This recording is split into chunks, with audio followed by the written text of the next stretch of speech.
बोलो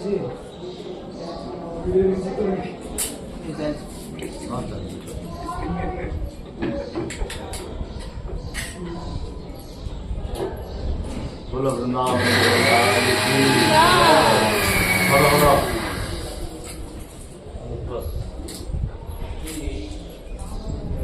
आज हमारे राधा वृंदावन चंद्र जी की दिव्य चंद्र का महोत्सव हो रहा है, जिसको कहते हैं अक्षय तृतीया। शास्त्र में पुराण में कहा गया है 2 नवमी आती है, सालों में 2 नवमी, अक्षय नवमी है और जिसको अक्षय नवमी कह देते हैं। हमारे जगन्नाथ संस्कृति में जरा अमला नवमी कहते हैं, उसको अक्षय नवमी कहते हैं। और आज के तिथि पर है अक्षय तृतीया। अक्षय नवमी में हम लोग जो कार्तिक महीने में जगन्नाथ संस्कृति में राधा रानी के चरण कमल का दर्शन होता है, और अक्षय तृतीया में और वृंदावन में सिर्फ बांकी बिहारी का चरण दर्शन होता है।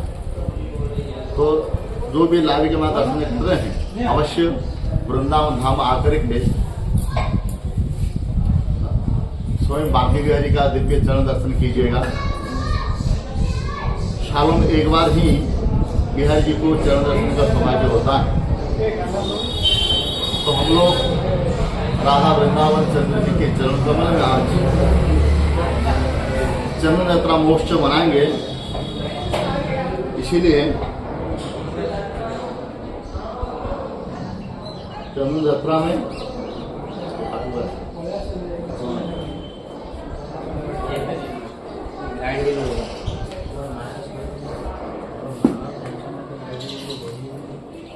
तो पहले ठाकुर जी के लिए पहले जो जगन्नाथ जी को या राधा रानी को वृंदावन चंद्र जी को ठाकुर जी को चंदन यात्रा में हम लोग महोत्सव में जो ठाकुर जी को श्रीअंग में पूरे की श्रीअंग में आज वस्त्र नहीं पहनाएंगे वृंदावन चंद्र जी।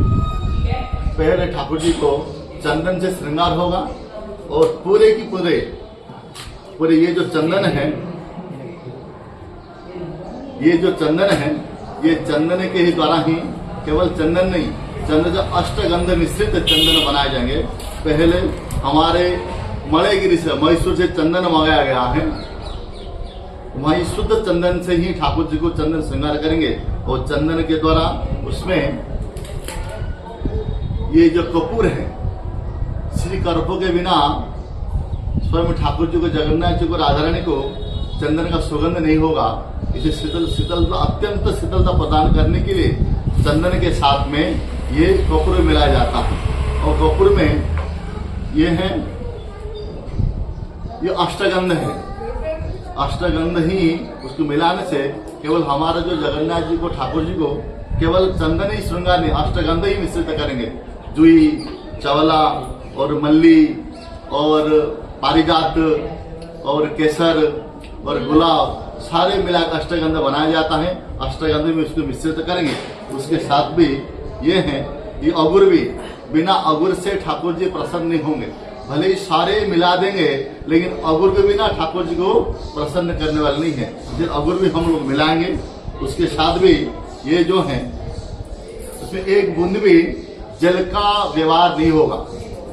ये जो जितने सारे चंदन दर्शन कर रहे हैं, चंदन में ये गुलाब जल से ही ठाकुर जी को पूरे चंदन का हम लोग गोला बनाएंगे अगुर से, और अगुर से ही ठाकुर जी को पूरे दिव्य दिव्य सुगंध से बनाएंगे। ये जितने सारे हम लोग दर्शन कर रहे हैं, ये पूरा गुलाब के जल के द्वारा ही ठाकुर जी का ये चंदन का श्रृंगार करेंगे।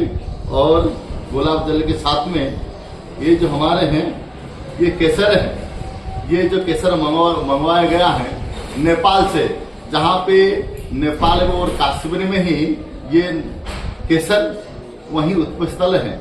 और भारत में और अनेक जगह पर तो केसर मिल रहा है, लेकिन वहाँ पे सारे केसर तो वहाँ मिलावट हो जाती है। इसीलिए ये जो केसर है, भगवान के लिए श्रृंग में धारण करने के लिए ये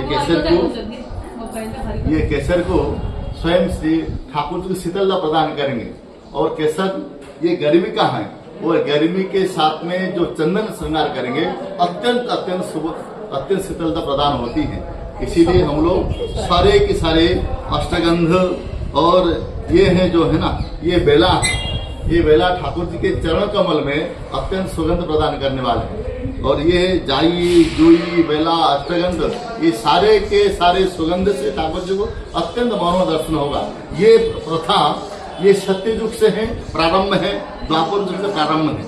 और हम लोग विवेचना करेंगे।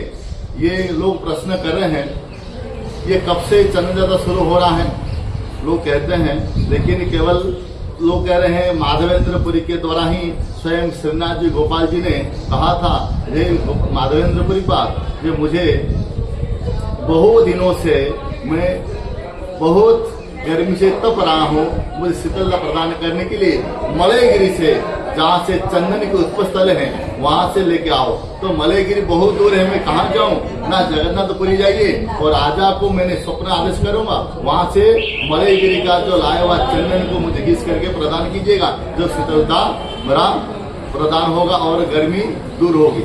तो माधवेंद्र जी तो कली युग का है, लेकिन जगन्नाथ संस्कृति में कई पुराना पीढ़ी है। हमारे जगन्नाथ संस्कृति में कई हजार लाखों वर्ष पहले ये ठाकुर जी को चंदन लगता है। और स्वयं राधा रानी हमारे गीत गोविंद में स्वयं हमारे जयदेव गोस्वामी ने एक सुंदर पद पंक्ति कहा है कि चंदन चर्चित नील कलेवर, ये चंदन चर्चित नील कलेवर, जो नील कलेवर मतलब भगवान श्री कृष्ण का नील कलेवर है, तो श्याम सुंदर है, जो ठाकुर जी का जो नीलाम्बुज है, जो ठाकुर जी का जो श्याम सुंदर है, उनका जो चरण कमल से लेकर के मस्तक तक जो स्वयं राधा रानी और हमारे जयदेव गोस्वामी ने बड़ी सुंदर पंक्ति वर्णन की है। जे अष्ट सखियां और अष्ट मंजरी मिल करके सारे चंदन घिस करके यही गर्मी के दिन में और यमुना किनारे में ये चंदन को ठाकुर जी के श्रीअंग से लेकर के पूरे चरण कमल तक पूरे के पूरे श्री बदन में और श्री अंग में चंदन श्रृंगार किए थे। और ललित अभिषेक का प्रधान सेवा यही है। यही और अत्यंत एक बार ऐसा हुआ है, चंदन तो हर साल चलता, द्वापर युग की महिमा है। एक बार तो राधा रानी के लिए स्वयं सखियां चंदन घिस के जो लगाए थे, लेकिन इतर कम हो गया था और इतर के लिए ललित सखी के रूप में तो जब इतर मांग रहे थे तो इतर नहीं मिल रहा था। ठाकुर जी ने स्वयं कहा ब्रजरज में इतर होता है। हमारे एक महात्मा यहाँ जी, देखिए एक यहाँ महात्मा जी वृंदावन में एक कमलदास महाराज सेवापुरी मुझे बोल रहे थे, देखिए ब्रज रज का एक इतर होता है, ब्रज रज का इतर है। तो मुझे जब एक बार महाराज जी ने मुझे बताया, देखिए बाबा इधर आओ, आपका माला में झूला में थोड़ा हम इतर लगा देते हैं। तो मैंने कहा ये कौन सा इतर है, तो ये रज का इतर निकलता है, जो वृंदावन धाम में रज का इतर होता है। तो एक बार स्वयं राधा रानी सखियों को लेकर के जब भगवान श्री कृष्ण जो भगवान श्याम सुंदर के लिए जब चंदन श्रृंगार कर रहे थे ना, वो इतर कम पड़ गया। तो इतर पड़ने से तो सखियां राधा रानी कह रही है जो इतर तो कौन पड़े, अभी कैसे करेंगे, अभी श्याम सुंदर के श्रींगम के इस चंदन बिना इतर से कैसे ठाकुर जी हम श्रृंगार करेंगे, चंदन श्रृंगार करेंगे।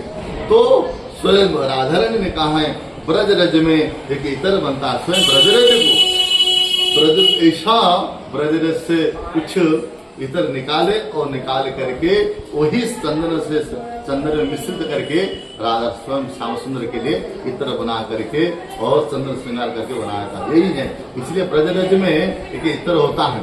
हम भी यहाँ ठाकुर जी के लिए भी हम थोड़ा से ब्रजरज भी इसमें डाले हैं, क्योंकि ठाकुर जी अत्यंत सुहाग है, ठाकुर जी प्रसन्न होते हैं। स्वयं ठाकुर जी भी वृंदावन के ब्रजरज को स्वयं मस्तक को धारण करना चाहते हैं। हाँ, इसीलिए इसमें भी थोड़ा सा भी यहाँ ब्रजरज का भी मिला हुआ है। ब्रजरज बिना ब्रज से ठाकुर जी कभी भी प्रसन्न नहीं हो सकते हैं। इसीलिए हम लोग आज ठाकुर जी के लिए दिव्य चंदन श्रृंगार करेंगे और श्रीअंग ठाकुर जी के लिए आज वस्त्र नहीं पहनाएंगे, ठाकुर जी को श्रीअंग में आज चंदन से ही वस्त्र बनेगा, चंदन से मुकुट बनेगा, चंदन के द्वारा ही आज बांसुरी बनेगी, चंदन से आज ये मोती बनेगी, चंदन से आज ये बाजूबंद बनेगा, चंदन से आज ओढ़नी बनेगी, चंदन के द्वारा सब कुछ होगा आज। इसलिए आप लोग जो मीडिया के माध्यम से जो दर्शन कर रहे हैं, आज अवश्य आज 5 बजे शाम को आइए और राधा वृंदावन चंद्र का चंदन श्रृंगार दर्शन कीजिएगा। अत्यंत दिव्य दिव्य और ऐसा लगेगा माँ आप देखिए ठाकुर जी के निकुंज में अभी प्रवेश कर रहे हैं। निकुंज जी इतना दिव्य दिव्य फूल बंगला होगी और यहाँ 56 प्रकार भोग भी लगेगा ठाकुर जी का और चंदन श्रृंगार होगा। इसलिए आज हम लोग अभी चंदन का भी घिसा शुरू करेंगे, आप लोग फिर बाद में दर्शन करेंगे। बोला वृंदावन बिहारी लाल की जय।